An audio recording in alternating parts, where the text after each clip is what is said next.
These aren't just beans. This is comfort, culture, and love in one pot. So let's get started. I'm using a saucier. Use a pan of your choice. We're gonna add some extra virgin olive oil. This is how I do it. If you don't have extra virgin olive oil, use whatever oil you have at home. To this, we're gonna add some sofrito and let that cook for a few minutes. Be careful if it jumps, put a lid on it if you have to. As the sofrito cooks, let's start building the flavors. So what are we gonna add first? I'm gonna add in some olives. Add as many or as little as you like. I'm gonna add some capers. We love the capers, and so be careful because capers are very salty. I'm not putting as much of the brine in, so don't add as much salt because you're gonna have that salty bite right there. We're gonna add in some tomato sauce, about half a can. Of course, a little bit of tomato paste because that'll give you this beautiful flavor. Cook it out.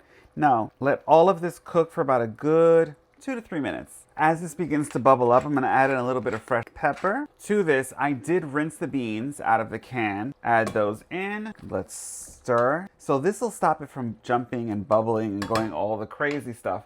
To this, we're gonna add some of my homemade adobo. Let's add some in. This may look like it's a lot, not to worry. This is not as salty as the traditional adobos that you buy out there, or the big brand name that we all know and grew up with. So stir this, cover it for about a minute or two, and then we'll go to the next step. Now, when I grew up, I added the rest of the can. You added a little water and you put that in there so that you got all that tomato flavor out of that can. Stir this, I'm gonna cover it and let it cook for about a good 4 to 5 minutes, and then we'll come back, we'll taste, and then we'll add the next step.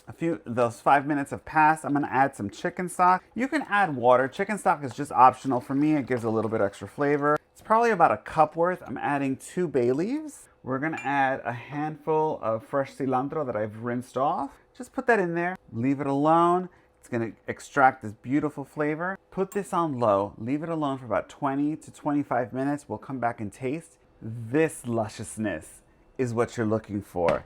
If you had smell-o-vision, you would be in heaven right now. We're at the end, everybody. This is it. It's cooked. I turned it off. I let it, it reduced. Now we're gonna taste. This is the true test. When you make this, I know you're gonna save this video, but you've gotta make these. And when you make them, I really need you to come back and tell me if they're as good as you think they are. And if you change something, like you can add chorizo, you can add ham, you can add all different things to this. I kept these very simple. Those beans are slamming. So from my kitchen to yours, I hope you make these, and I'll see you on another episode.